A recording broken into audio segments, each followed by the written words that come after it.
हल्दी घाटी का युद्ध अकबर की सेना और महाराणा प्रताप की मेवाड़ की सेना के बीच लड़ा गया था। अकबर की सेना का नेतृत्व आमेर के राजा मानसिंह कर रहे थे, जिनके साथ 80,000 मुगल सैनिक थे। महाराणा प्रताप के पास एक छोटी सी सेना थी, लेकिन उनकी सेना में जोश और जज्बा महाराणा प्रताप की अटूट निष्ठा को दिखाता है।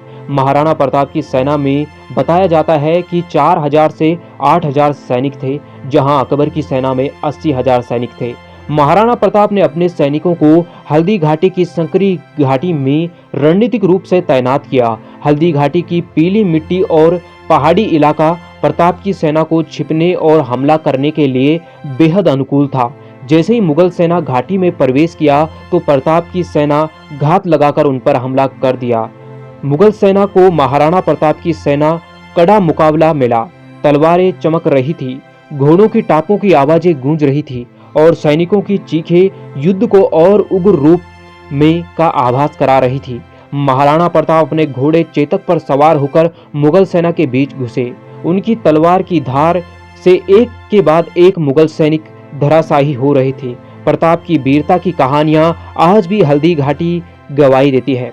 महाराणा प्रताप के पास 81 किलो का भाला था। उनके पास 2 तलवारें थी। उनका एक कवच 208 किलो का था।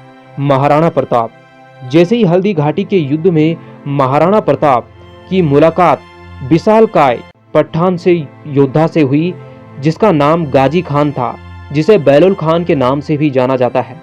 और गाजी की उपाधि इसे इसलिए मिली क्योंकि इसने कई बार हिंदुओं को मारा था और उनकी मार कर उनकी मीनारें बनाई गई थी। और जो मुस्लिम योद्धा हिंदुओं को मारकर उनकी मीनारें बनाता था, उसे गाजी की उपाधि दी जाती थी। और इसी नाम से पता चलता है कि बैलोल खान ने भी ऐसा किया था।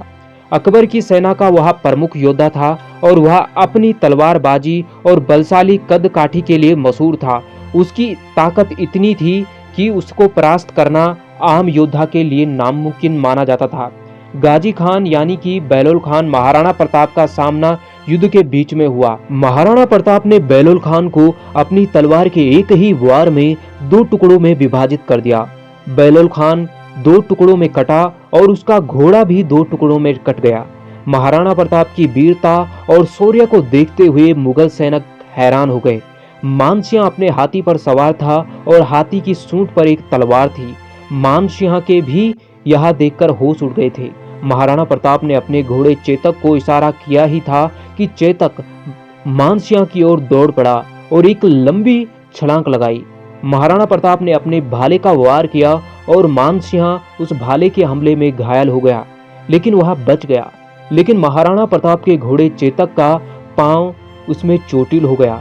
जो तलवार हाथी की सूंड में थी, उस तलवार से चेतक घोड़े के एक पांव में चोट लग गई और पांव कट गया। महाराणा प्रताप को चेतक ने युद्ध भूमि से बाहर निकाला।